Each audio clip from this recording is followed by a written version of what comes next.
पीके primary education channel में आप सबका स्वागत है। आज हम लोग कक्षा 5 की वाटिका पुस्तक का पाठ 10 चेतक की वीरता नामक कविता को पढ़ेंगे। लेकिन इससे पहले जो लोग इस चैनल पर नए हैं वो लोग इस चैनल को सब्सक्राइब कर दें, साथ ही इस वीडियो को भी लाइक कर दें और बेल आइकन को भी दबा दें, जिससे कि हमारे वीडियो की नोटिफिकेशन उन लोगों को मिलती रहे। जैसा कि आप चित्र में देख रहे हैं कि महाराणा प्रताप अपने घोड़े चेतक पर बैठे हैं। महाराणा प्रताप अपने घोड़े पर बैठकर युद्ध लड़ रहे हैं। यह एक युद्ध के मैदान का दृश्य है जिसमें कि घोड़ा दौड़ता हुआ दिखाई दे रहा है। इस घोड़े का नाम चेतक है। इस पाठ में चेतक की वीरता, उसकी स्वामी भक्ति और उसकी समझदारी के बारे में वर्णन किया गया है। आइए इससे पहले कि हम लोग काव्य पाठ शुरू करें, चेतक और महाराणा प्रताप के बारे में थोड़ा जान लेते हैं। महाराणा प्रताप मेवाड़ के राजा थे। महाराणा प्रताप ने मुग़ल बादशाह अकबर की अधीनता स्वीकार नहीं की, जिसके कारण महाराणा प्रताप और मुग़लों की सेना के बीच 18 जून सन 1576 को हल्दी घाटी का युद्ध हुआ था। चेतक महाराणा प्रताप का सबसे प्रिय घोड़ा था। चेतक बहुत समझदार, स्वामी भक्त और वीर घोड़ा था। 1576 के हल्दी घाटी युद्ध में जब महाराणा प्रताप घायल हो गए, तब चेतक ने 25 फीट के नाले को छलांग लगाकर पार किया और महाराणा प्रताप की जान बचाई। अब हम लोग चेतक की वीरता कविता का काव्य पाठ करेंगे। तो चलिए काव्य पाठ शुरू करते हैं। रणबीच चौकड़ी भर भर कर चेतक बन गया निराला था। राणा प्रताप के घोड़े से पड़ गया हवा का पाला था।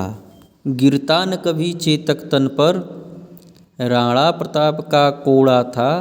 वह दौड़ रहा अरिमस्तक पर या आसमान पर घोड़ा था।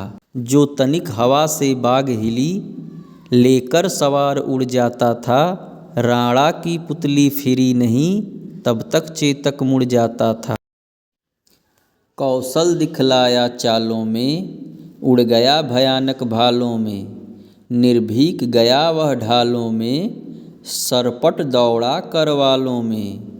है यहीं रहा अब यहाँ नहीं, वह वहीं रहा है वहाँ नहीं। थी जगह न कोई जहाँ नहीं, किस अरिमस्तक पर कहाँ नहीं।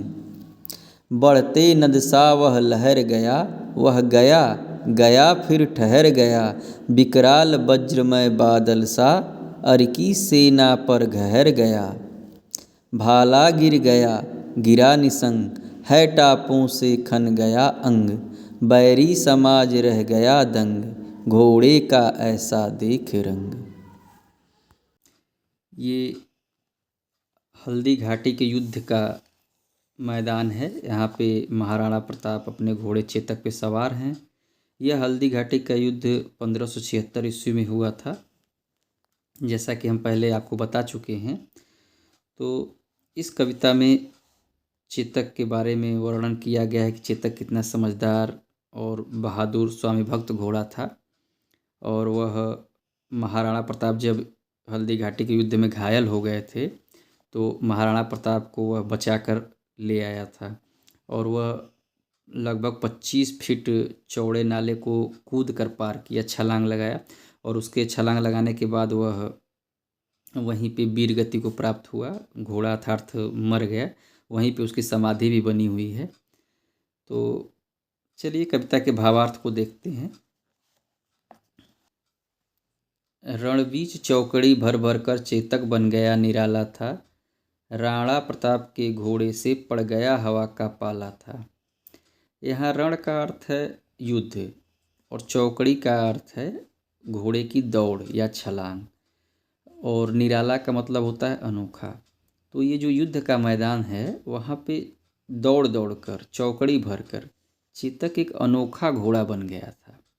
मतलब युद्ध के मैदान में चेतक एक अनोखा घोड़ा था जो चौकड़ी लगा लगा कर दौड़ रहा था। राणा प्रताप के घोड़े से पड़ गया हवा का पाला था। राणा प्रताप का घोड़ा जो चेतक था उसका पाला हवा से पड़ा था, अर्थात कि वह इतना तेज दौड़ता था मानो कि वह हवा से प्रतियोगिता कर रहा हो या हवा से तेज दौड़ रहा हो। गिरता न कभी चेतक तन पर राणा प्रताप का कोड़ा था, वह दौड़ रहा अरिमस्तक पर या आसमान पर घोड़ा था। महाराणा प्रताप का घोड़ा जो चेतक था वो इतना समझदार था कि उसे कभी महाराणा प्रताप ने कोड़ा नहीं लगाया, अर्थात वह बहुत समझदार था। राणा प्रताप जैसा चाहते थे चलने के लिए, दौड़ने के लिए, वो तुरंत दौड़ जाता था, उसे कोड़े मारने की जरूरत नहीं पड़ती थी। वह दौड़ रहा अरिमस्तक पर या आसमान पर घोड़ा था। अरि का मतलब होता है शत्रु, दुश्मन, मस्तक अर्थात शत्रु का सिर, अरिमस्तक शत्रु का सिर। तो जो चेतक था वह युद्ध के मैदान में शत्रुओं के सर पे दौड़ता था, अर्थात वह अपने पैरों से शत्रुओं पे प्रहार करता था, या आसमान पर घोड़ा था। युद्ध के मैदान में वह लगता नहीं था कि वह ज़मीन पे दौड़ रहा है, या तो शत्रुओं के सर पे दौड़ता था या ऐसा दौड़ता था जैसे लगता था कि वह आसमान में दौड़ रहा है। जो तनिक हवा से बाग हिली लेकर सवार उड़ जाता था, राणा की पुतली फिरी नहीं तब तक चेतक मुड़ जाता था। जो तनिक हवा से बाग हिली, अर्थात यहाँ बाग से तात्पर्य लगाम से है कि चेतक की लगाम थोड़ी सी भी हिलती थी तो वो समझ जाता था कि अब दौड़ लगानी है, तो वो तुरंत महाराणा प्रताप को लेकर उड़ जाता था, दौड़ जाता था, भाग जाता था। राणा की पुतली फिरी नहीं तब तक चेतक मुड़ जाता था। पुतली, आँख की पुतली, मतलब कि महाराणा प्रताप जिधर अपनी पुतली फिराते थे या जिधर देखते थे चेतक तुरंत समझ जाता था कि इधर मुड़ना है और तुरंत वह उधर मुड़ जाता था। कौशल दिखलाया चालों में, उड़ गया भयानक भालों में, निर्भीग गया वह ढालों में, सरपट दौड़ा करवालों में। वह अपनी चाल में, कौशल मतलब कि अपनी निपुणता दिखलाता था, मतलब वो बहुत ही चतुर चालाक घोड़ा था और अपनी चाल, अपनी दौड़ में निपुण था। उड़ गया भयानक भालों में, भाला अर्थात शत्रुओं के हथियार, भाला जो होता है, और ढाल भी होती है जिससे कि प्रहार को रोकते हैं, और करवाल मतलब तलवार। तो युद्ध के क्षेत्र में भाला, ढाल, करवाल, उन सब के बीच में वह निर्भीक होकर चला जाता था और सरपट दौड़ लगाता था, अर्थात तेजी से दौड़ता था। आगे बढ़ते हैं।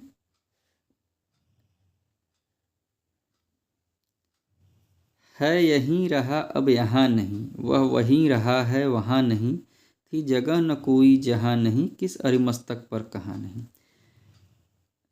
चेतक जो था युद्ध के मैदान में एक जगह नहीं दिखाई पड़ता था, वह कभी यहाँ दिखाई पड़ता था, फिर यहाँ से गायब हो जाता था, फिर वह कहीं और दिखाई पड़ता था, फिर वहाँ से भी गायब हो जाता था। युद्ध के क्षेत्र में ऐसी कोई जगह नहीं थी जहाँ की वह घोड़ा न दिखाई दे, मतलब वो पूरे रण क्षेत्र में हर जगह दौड़ लगाता रहता था, किस अरिमस्तक पर कहाँ नहीं, और सभी शत्रुओं के सर पे वो दौड़ता रहता था, पूरे युद्ध क्षेत्र में वह दौड़ता रहता था। बढ़ते नदसा वह लहर गया, वह गया गया फिर ठहर गया, विकराल वज्रमय बादल सा, अरकी सेना पर गहर गया। नद मतलब नदी। तो जो महाराणा प्रताप का घोड़ा था वह बहती नदी के समान लहराता था। अर्थात जैसे नदी बहती रहती है वैसे ही वह घोड़ा भी हमेशा आगे बढ़ता रहता था। वह गया गया फिर ठहर गया। वह आगे बढ़ता फिर रुक जाता और फिर रुकने के बाद विकराल वज्रमय बादल सा, खूब घना, खूब बड़े से बिजली, वज्र में मतलब बिजली से भरे हुए बादल सा, अरकी सेना पर घर गया।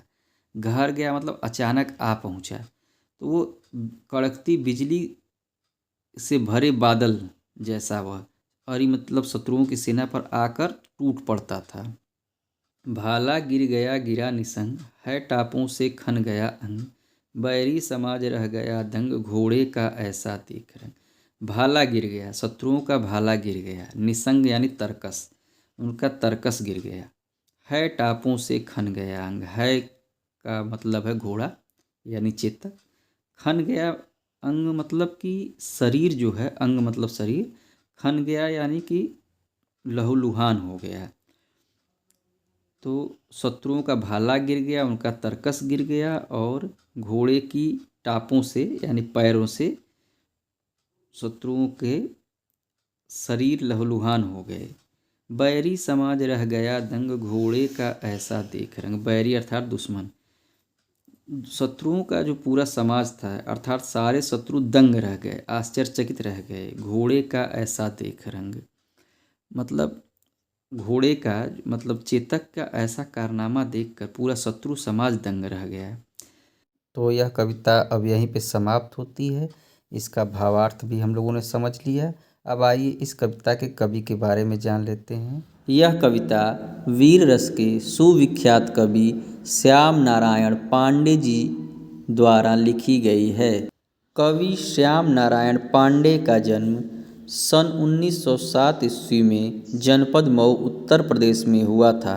श्याम नारायण पांडे जी ने 4 उत्कृष्ट महाकाव्य रचे, जिनमें हल्दी घाटी और जौहर विशेष रूप से चर्चित हुए। यह कविता उनके महाकाव्य हल्दी घाटी से ली गई है।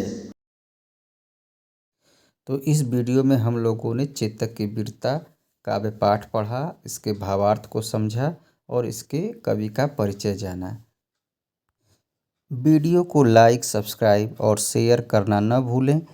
ऐसे ही ज्ञानवर्धक वीडियो के लिए देखते रहिए हमारा YouTube channel PK primary education. Okay, thank you.